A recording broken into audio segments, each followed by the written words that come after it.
아멘. 안녕히 주무셨습니까? 참 갑자기 많이 무더워졌는데요. 오늘 이제 우리 신명기 3장을 보았습니다. 신명기는 그 모세의 출애굽 2세대에 대한 마지막 설교, 고별 설교이고요. 이 신명기 모세의 고별 설교는 꼭 3부작으로 되어 있습니다. 그 일부에 해당하는 것이 1장부터 4장 43절까지 이게 일부인데, 일부의 주제는 과거의 회고, 지난 40년간에 있었던 일들을 모세가 나름대로 짤막하게 토막토막 회고하는 그런 내용들. 그러다 보니 우리가 민수기를 읽었습니다만 민수기에서 보았던, 우리가 읽었던 내용들이 그대로 지금 복사본처럼 반복되고 있는 내용들이 있죠. 오늘 3장도 마찬가지입니다. 3장은 세 가지의 사건을 회고하고 있죠. 앞에 2장에서 이제 시온왕 헤스본왕 시온을 그 무찔렀던 사건과 이제 이어서 바산왕 옥을 이제 무찔른 사건, 그리고 두 번째는 이 요단강 동편에 자리를 잡은 지파들에 대한 이야기, 우리가 생각나시죠? 그리고 마지막으로는 이제 뭐 민수기에는 구체적으로 나와 있지 않습니다만 이제 그 모세가 가나안 땅에 들어가지 못한다는, 민수기 20장에 보면 이 그 르비딤에서 무리와 물 사건 때문에 이제 하나님의 노여움을 사서 결국 모세가 이제 그 가나안 땅에 들어가지 못할 거라고 하는 청천벽력 같은 그런 선고를 받는 내용에 대해서 오늘 38년이 지난 시점에 모세가 다시 한번 요청을 드리죠. 하나님, 제가 저 가나안 땅에 혹시 들어갈 수 혹시 없겠습니까? 라고 하는 그런 간청을 드렸을 때 하나님께서는 이런 지하에 노하십니다. 안 된다 라고 하는 그 내용인데, 오늘은 바로 그 세 번째 사건을 지난 민수기에서도 잠깐 다뤘습니다만 동일하게 오늘 이곳에서도 이 부분에 우리가 집중하여 보기를 원합니다. 25절에 보면 구하옵나니 나를 건너가게 하사 요단 저쪽에 있는 아름다운 땅, 아름다운 산과 레바논을 보게 하옵소서, 이렇게 하나님께 요청을 드립니다. 사실 지난 그 성경의 이야기들을 보면 사실 모세가 하나님께 요청을 드렸을 때 사실 하나님 거의 그 모세의 요청을 거부하신 적이 거의 없어요. 물론 이제 모세의 요청은 이스라엘 백성들에 대한 그 중보였잖아요. 하나님이 이들을 내가 멸하겠다, 치겠다 했을 때 모세가 가로막고 서서 안 됩니다, 하나님 그러시면 안 됩니다 라고 중보했을 때 하나님께서는 사실 모세의 요청을 다 들어주셨는데, 오늘 이 사건에 있어서만큼은 매우 단호하십니다. 굉장히 냉정하시죠.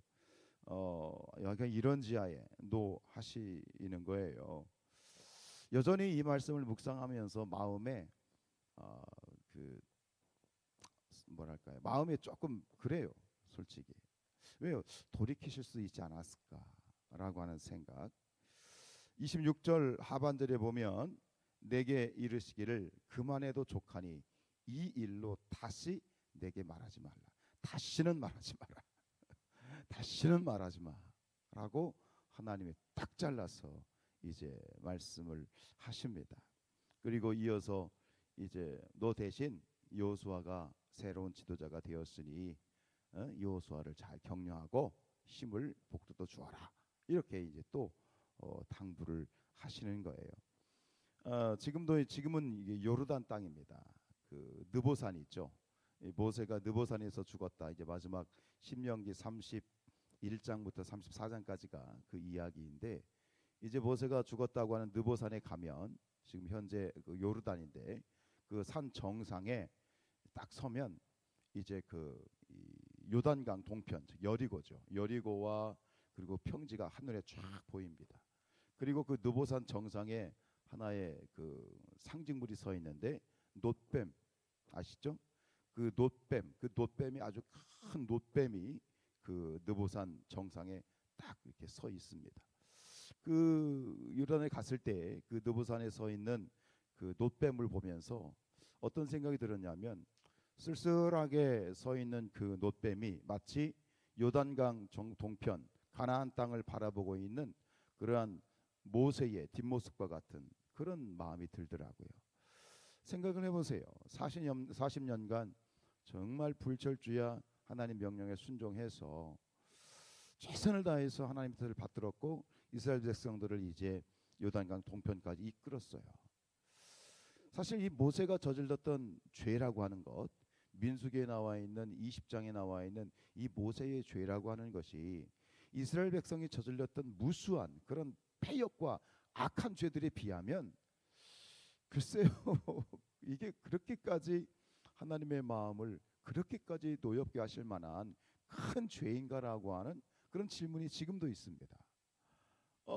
가서 백성들이 물이 없다고 원망을 하니 하나님께서 야, 너 지팡이 들고 가서 이 물을 명하여 말해라.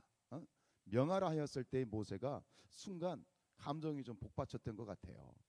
말해라 그랬는데 지팡이를 2번 쳤거든요. 그것에 대해서 네가 나를 믿지 않았다. 그리고 나에게 돌려야 될 영광을 네가 가로챘다. 뭐 이렇게 하나님이 말씀하셨는데 사실 지금도 제 인간적인 입장에서 보면 그렇게까지 그게 큰 죄인가라고 하는 그런 어떤 의구심은 계속되고 있어요. 그러나 우리가 이런 애매한 상황에서 고백할 수 있는 건 뭐냐면 하나님의 뜻이 있다라고 고백할 수밖에 없는 거잖아요.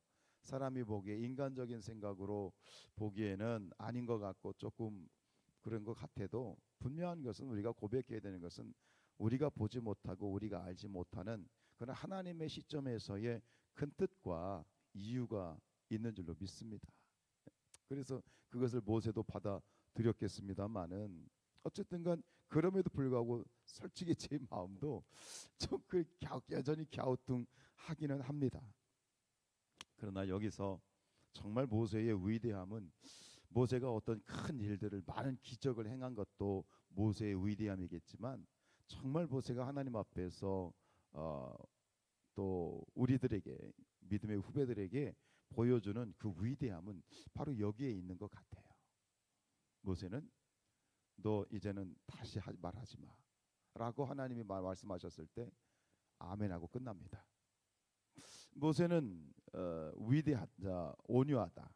민수기에 보면 이 모세의 온유함은 그 어떤 지면의 그 누구보다도 가장 온유했다라고 그렇게 기록을 하잖아요. 민수기 12장 3절에 이 사람 모세는 온유함이 지면의 모든 사람보다 더하더라. 하나님 앞에서 사람 앞에서 이 모세의 온유함, 바로 그 온유함이 나타나고 있는 가장 대표적인 증거가 바로 이 사건이 아닌가 싶기도 하고요. 그럼 온유함이란 무엇일까? 하나님 앞에서 이 모세의 온유함은 이런 것이 아닌가 싶어요. 하나님의 뜻에 자신의 뜻을 철저히 굴복시키는 것이 모세의 온유함이 아닐까라는 생각이 들었고, 이것이 우리 신앙에 있어서의 가장 위대한 정점이 아닐까라는 생각이 들었습니다. 우리 성도는 언제나 하나님의 뜻에 자신의 뜻을 내려놓아야 됩니다. 제가 가끔 드리는 말씀처럼 일이 잘 됐을 때 내 뜻으로 내가 원하는 대로 되었을 때 할렐루야 해야 되겠지만, 그러나 내 뜻대로 되지 않았을 때, 내 뜻대로 되지 않았다는 것은 하나님이 나의 기도를 거절하셨다는 것, 즉 내가 원하는 방식의 기도를 하나님이 거절하셨다는 것, 노하셨다는 것, 그때에 우리는 기꺼이 하나님 앞에 모세처럼 아멘 할 수 있어야 되겠다. 이것이 신앙이다라고 말할 수 있겠습니다. 예수님이 가르쳐 주신 기도에 보면 이런 말씀이 있죠. 뜻이 하늘에서 이루어진 것 같이 땅에서도 이루어지이다. 즉 하나님의 뜻이 하늘에서나 땅에서나 모든 삼라만상 가운데 온전히 하나님의 뜻이 이루어지게 하는 것, 그 뜻을 받드는 것, 그것이 신앙이다라고 하는 것. 그리고 예수님께서도 결국 이 땅에서 이 인류 구원의 사역, 십자가를 이제 지셔야 되는 그 상황 가운데 인류 구원의 이 십자가를 완성하시는 그 완성의 마지막 고비에서도 역시 예수님도 동일한 기도를 들으셨잖아요. 마태복음 26장 39절 말씀, 조금 나아가사 얼굴을 땅에 대시고 엎드려 기도하여 이르시되 내 아버지여, 만일 할만하시거든 이 잔을 내게서 지나가게 하옵소서. 여러분, 이 예수님의 기도가 지금 모세의 기도와 거의 같은 기도 아닙니까? 할만하시거든 이 잔을 내게서 거두어 가십시오. 할만하시거든 하나님 가나안 땅에 들어가게 해주십시오 라고 기도하는 모세의 기도와 예수님의 기도가 너무나도 닮아 있습니다. 그러나 예수님은 이렇게 끝이 납니다. 예수님의 기도는 그러나 나의 원대로 마옵시고 아버지의 원대로 하옵소서. 모세도 결국은 예수님의 하나님이 가나안 입성을 이제 불허하셨을 때, 다시는 말하지 마라 노하셨을 때, 역시 이 모세는 마음속으로, 성경에는 기록되지 않았습니다만 그렇게 고백하지 않았을까?